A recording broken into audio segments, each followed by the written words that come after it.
Orang itu menjadi kikir itu karena nganggap hidup itu lama dan uang itu penting. Kalau zaman Nabi itu sederhana kalau melihat hidup. Pernah suatu saat Nabi itu punya jatah makan karena Nabi itu hidupnya juga pas-pasan. Jadi Nabi itu unik. Beliau di satu sisi kaya raya, bisa ngurmat Abu Hurairah, Ammar, Suhaib, Ashabu Sufa itu dirawat Nabi semua. Itu kan kaya, bisa ngerawat sekian orang. Tapi di sisi yang lain untuk pribadinya beliau miskin. Kadang nggak bisa makan hari itu. Tapi di saat yang sama bisa merawat Ahlus Sufa. Jadi keliru kalau orang hanya cerita Nabi itu miskin, untuk makan dirinya aja susah. Itu keliru. Kelirunya kalau tidak diteruskan, tapi Nabi mampu menghidupi Ahlus Sufa.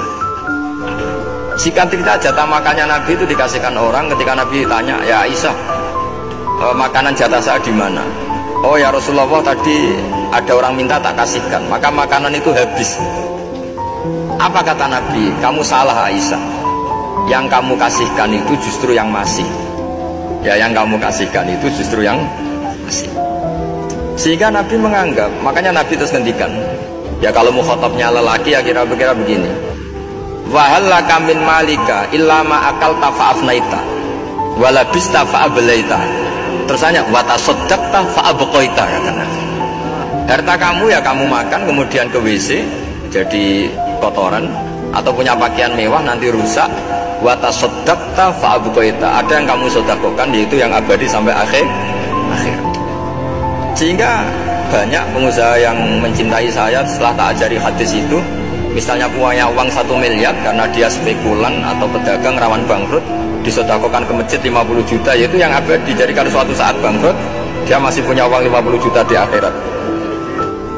Jadi Nabi itu mengajari sedekah itu apa? Ya sedekah itu pengabadian uang. Kalau kita kan enggak, bilang sedekah itu nguras. Itu pikirannya setan dan pikirannya orang Islam. Itu cara berpikir setan, bukan cara berpikir umat apa?